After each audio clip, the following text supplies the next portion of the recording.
that's being matched by Damien Harrington, and we're nearly 3 wide further back as Dave Rees has almost got 2 wheels on the grass. He's being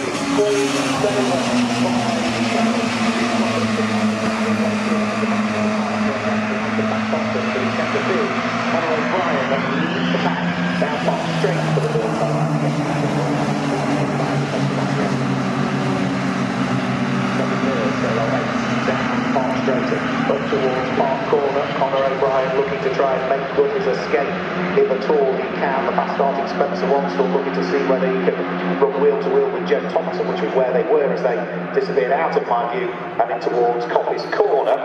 They'll be heading round through the gooseneck and in towards Mansfield before too much longer. Conor O'Brien fresh from the race win last time out at Snetterton. Remember, he's going to finish off the podium so far this year, Conor O'Brien.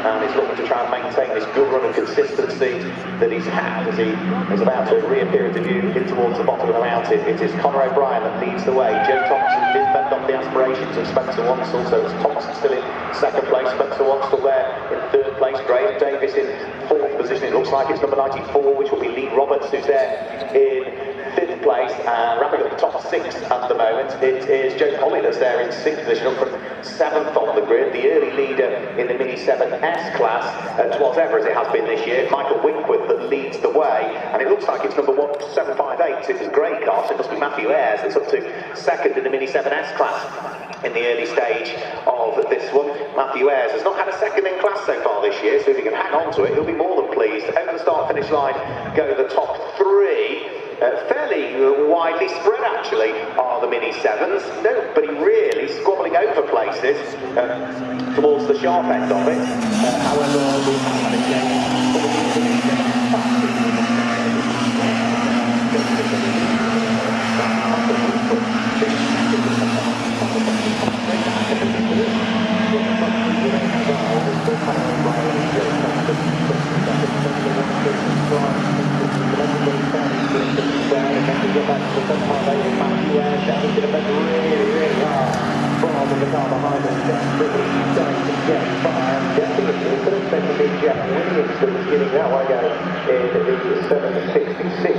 They've done as much, whether the number does or not. I didn't really have time to see. It could have been Michael Winkworth as well, very similar livery is that car, but then lots breaks down towards Mansfield. You can hear the players desperately trying to find some quicker down there. They are going to get more lock-up from the Mini 7. The leaders are coming back towards you, but there's a train of 4 cars in the middle of just a standard Mini 7 class, and we'll have to keep an eye on that and see how that one shapes up as the race wears on. Yeah, quite surprised how spread out the Mini 7s generally are over the course of the first lap or so of this race. The best of the squabbles is towards the tail end of the Mini 7s, which is Julian Proctor coming under pressure from the number 93 car, which is Paul Woodbridge, but that's right the way towards the tail end of the Mini 7 class. As for the Mini 7S class, it looked a lot tighter in the Mini 7S class. Michael Winkworth is back to the lead of the class once more, by the look of things, with Matthew Ayres in second place in the grey car. Then it was Fraser Hack in the yellow number 725 car that is third in the Mini 7S class,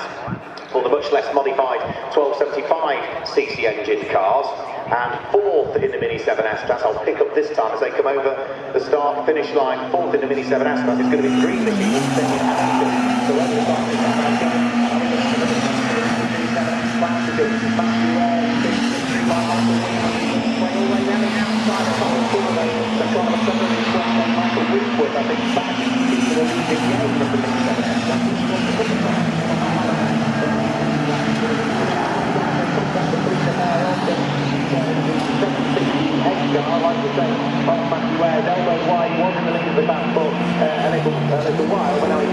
Right down into what is very class at 10-4 with the pressure of losing another place from the car behind. Fraser Hack definitely working his way through. Then whether Ryan Taylor could work his way through, it might have actually been Dave Rees that was trying to work his way back through this.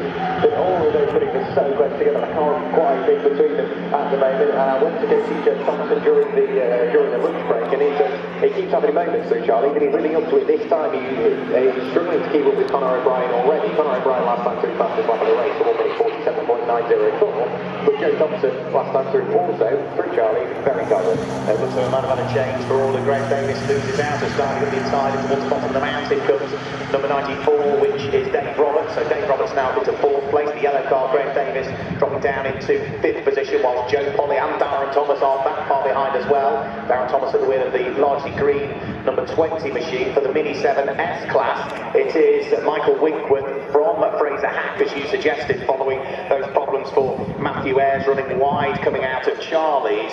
And 4th in the Mini 7S class should be the green machine of Damien Harrington. It was at least last time that they came over the start-finish line. So a new fastest lap of the race. Joe Thompson getting the hurry up now in second place.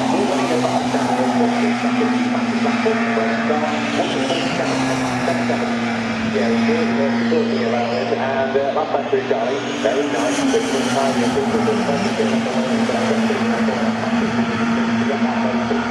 really working for him, almost stopping out there the first David, into the end of the bar on the track, then put it on the moment,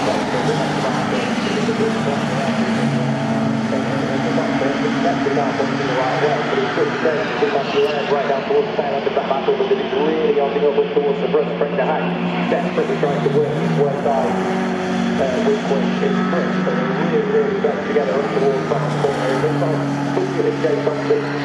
If it's not the same, it's definitely a smaller gap between the top two at the moment. It's one of those things you can't quite figure out whether how did they come out when they entered the backfield. It's constantly ebbing and flowing. Different parts of the circuit allow for different advantages and disadvantages for both drivers, but it's all about what's going on in this 7S class, because Hack is desperately trying to work his way by, just can't get by Michael Winkworth again. Yeah, he's knocking on the door, isn't he? But he just can't take up the lead of the class. I think that Joe Thompson has brought that gap down by a matter of a tenth of a second, not a great deal more. The Mini 7S class battle for the lead heads in towards the bottom of the mountain. Michael Winkworth still under pressure from the yellow machine in the hands of Fraser Hack. Then the green machine of Damien Harrington has managed to get one of the main Mini 7 class cars between himself and the chasing back behind, which I think will be Jordan Simmons. So that means that Matthew Ayres has got a car between himself and the leading 3 cars in his class at the moment. New fastest lap of the race for Conor O'Brien. The gap actually came out by 37 thousandths of a second last time through. So number 87 Conor O'Brien, 1 minute 47.7 from him. That's as good as the lap record that was set by Jeff Smith at his equivalent race maybe last year. Yeah, that's very quickly, 2.5% quicker than he qualified for Joe Thompson, the exit of Charlie. So they've been very close together. That 7M factor is looked at now. Long line after Charlie. It looks like Roberts and Dennis are getting closer together to 4 overall. But Roberts just trying to see for the race of Joe Davis is not happening yet. But it's Glenn Dowd from and then it's just a matter of putting an ace to the company once again through the battle number 10 machine of Julian Proctor, who is under ever increasing pressure from the number 93 of Paul Woodbridge. So that's really closing up. It seems like it's a Mini 7 battle, then a 7F battle, then back to a Mini 7 battle altogether.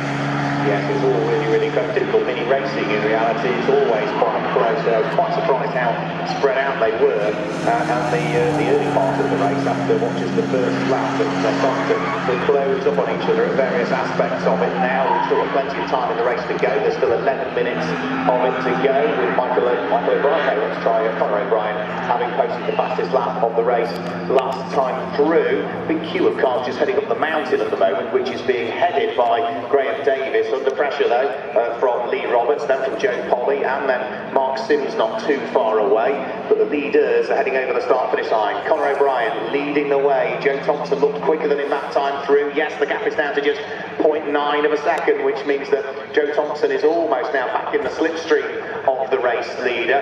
And there's also traffic just up the road that could add extra spark to the mix. Yeah, absolutely. Joe Thompson also got money support as well as both the leaders, both Conor O'Brien and Joe Thompson have worked their way past the 748 of Matt Dickinson, who is now 2 laps down on everybody, or on the leaders. Well and truly, I know Joe Thompson has got plenty of support.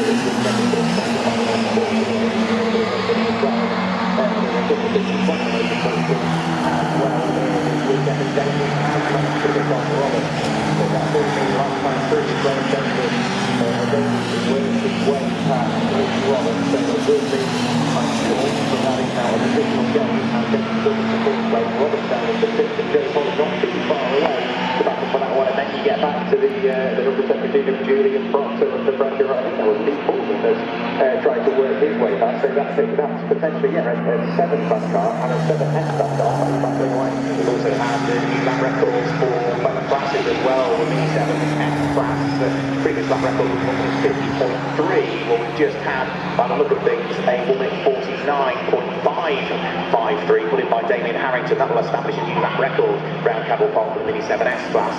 And also for the late Mini 7 class, previous lap record was 47.722 from Jeff Smith last year. Well, Conor O'Brien has just saved 22,000 for the second from that. A winning 47.7 dead now for Conor O'Brien gives him a new lap record in the Mini 7 class around here at Cadwell Park. Over the start-finish line going the leading pair. Conor O'Brien still leading the way. Joe Thompson still in second place. That's another 10th and a bit of a second quicker, so the gap just comes down by a shade more, not by a great deal. Spencer Wanstall is in a fairly lonely third place, isn't he, at the moment, the number 2 car. Nobody really to play with. But that's the battle is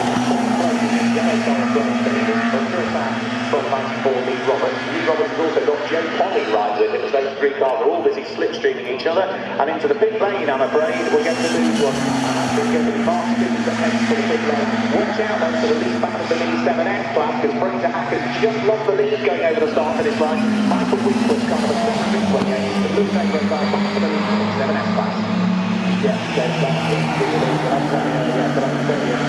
Darren Thomas is the pit lane by the round on the right way down the order, and then it's going to show him in the pit lane was trying to sort of way in the back of the break that hat. Now Samuel Yap in second place behind Whitworth and too far away at third. So Damien Harrington in the green Mini 7S, so close to the tail end of them. It's 3 minis all squeezed into one by the looks of that. Can't quite look out on where the leaders are. I'm guessing they're heading through the wall then towards the hairpin. I can't see them anywhere on my side of the circuit, but it's got to keep an eye on the overall wins as well. Of course, the battle for the overall lead, the battle for the Mini 7 class as well. I still can't see them on my end. The 7S class is just heading in towards your view in a few moments' time. So I've got a feeling you've got 2 lead battles on your side of the circuit. Yeah, just around the barn corner will be the race leaders. Going in towards the bottom of the mountain will come the Mini 7S class lead. 3 absolutely together as well for the leader back. That's Michael Whitworth, the yellow car of Fraser Hack, and then Damien Harrington's green car. 1, 2 and 3 in the Mini 7S class, fighting over what is 7th, 8th and 9th overall in the race. Race leaders are over the start-finish line, and that time through the lead advantage grew by a couple of tenths of a second, so it's just over a second now between Conor O'Brien that leads the way. 7 laps completed, 7 minutes to go. The battle for 4th, 5th and 6th over the start-finish line, with Graham Davis still under attack from Lee Roberts in the orange car. Joe Polly's fallen that little bit further back, and then after that trio, marking over 4th, 5th and 6th, we then get the lead trio for the Mini 7S class, which is still being headed by the blue and Dayblack car in the hands of Michael Whitworth, being shadowed by Fraser Hackett. Conor O'Brien on the end of the car just hit the wheel over the curve onto the ground. I think with the oversteer, got the name collected up after a little bit of a waffle time to find Joe Thompson massively very quickly because he's not just the time to at that little lane, and it's an mentally good the ballpark stretch as well. The world place to have any sort of a stretch with the ball on stretch, but not really a high power car, but it seems like that one's getting forward now. Well, Joe Thompson now in towards the bottom of the mountain, a lock up for Conor O'Brien. They'll be heading past the clubhouse in a few moments' time. Yeah, he can't afford another mistake, Conor O'Brien, if he wants to try and grab his second victory of the championship season. Remember, he's been hugely consistent. Second in the first race at Silverstone, second in the second race at Silverstone, second in the first race that we had at Snetterton in round 3 of the championship. He won the 4th round of the championship, so arguably he's been very consistent in the early stages of this championship season. Joe Thompson had a retirement in the first race of the season, but has subsequently been on the podium in third and second for the remaining couple of races. Can he grab his first win, the man from Leicester? Well, at the moment, what he needs to do is close the gap. He is still 7 tenths adrift of Conor O'Brien for the lead of the Mini 7S class, as he's still going the way of Michael Whitworth, who is there in kind of a 728th to 7th position. Then into the woodlands, you've got the pair of you, Michael. Yeah, I do agree on the end with the Charlie 6 cars. Those cars running very, very similar lines. Joe Thompson is absolutely on the edge, desperately trying to push forward and take that time out of Conor O'Brien. Just shy of 7/10 of a second, the gap last time through. And you can see, even with that mistake, Joe Thompson only lapped around about 3/10 quicker of Conor O'Brien. So they're well and truly getting closer. This is when he's running out of time. He's just past the 5-minute mark. There's 5 minutes of the race remaining. And Joe Thompson is there and thereabouts. When he's relying on a mistake, he's just going to keep heading away. Make that mini in Conor O'Brien really near bigger and bigger.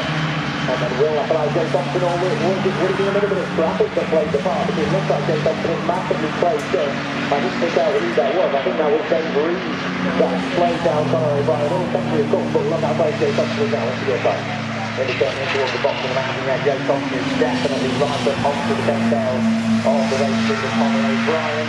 And the battle is most definitely on. It was star number 763. So it's John Cochran Evans that was the driver that was just in the wrong place at the wrong time as far as Conor O'Brien was concerned. That has compromised his lead advantage. It's put Joe Thompson firmly back in the slipstream to get the tail this time as they come over the start-finish line to start their 10th lap of the race. We've got little more than 3 3/4 minutes of it still remaining. The lead back of the Mini 7 active is side by side towards the bottom of the mountain with Michael O'Brien, with Michael Winkwood coming in the press yet from Fraser Hack. They've also managed to carve their way past the likes of Joe Foley and the number 94 car of Lee Roberts that time through. So the leader of the Mini 7S class, I think, will be up to 6th, Michael Winkwood this time through. But you've still got the lead pair with you. That's the second separation. That's what they were starting with last year. It was very similar to that. Just slightly tidier on the exit was Conor O'Brien. It seems like going into the corner, Joe Thompson is a little bit quicker, but then on the exit that slowly starts to fall away with him. But down the straight, Joe definitely takes it on. I've got a feeling that can only be the track assistance that brings him into that. And very, very close once again on the exit of Park Corner. It's still Joe Thompson sat there in second place. Conor O'Brien somehow holding on to the lead, but there's nothing to pick the team in through this curve for a little while. 2 cars for trouble. 1. And Joe Thompson now likes the place and throwing everything at it, putting warning down to pick up Conor O'Brien. Conor O'Brien 2 wheels through the deep step. You can see the underside of this Mini as he put the car pretty much perched it on 2 wheels. Somehow managed to keep the car rubber side down, and Joe Thompson is well and truly there once again. Yeah, lights are on, pushing to see what he might be able to do. Makes the turn again towards the bottom of the mountain. There's half a minute left between the pair on, but they're going to be starting now. Penultimate lap of the race this time through, I would have thought. No, it'll probably be the final lap of the race by the time we get over the start finish line. We'll have to wait and see. Long gap back still before we see Spencer Wanstall. Not yet to see a turn in the time towards the bottom of the mountain, but a little bit off the pace today with Spencer. And we'll also keep an eye on what's going on in the Mini 7S class as well, which should be about to appear at the time in towards the bottom of the mountain before too much longer. But here comes the leading pair. Unbelievable that they have nearly a 30-second lead over the car that's there in second position at the moment. So there we go now. Spencer Wanstall is back and slowing it towards the bottom of the mountain. I think it is, you know. Let's just have a quick look. And yes, it is, yeah. Car number 2, Spencer Wanstall, no longer in third place, got the way down through the wall. He's got the leaders. Yeah, I'll be able to back out massively.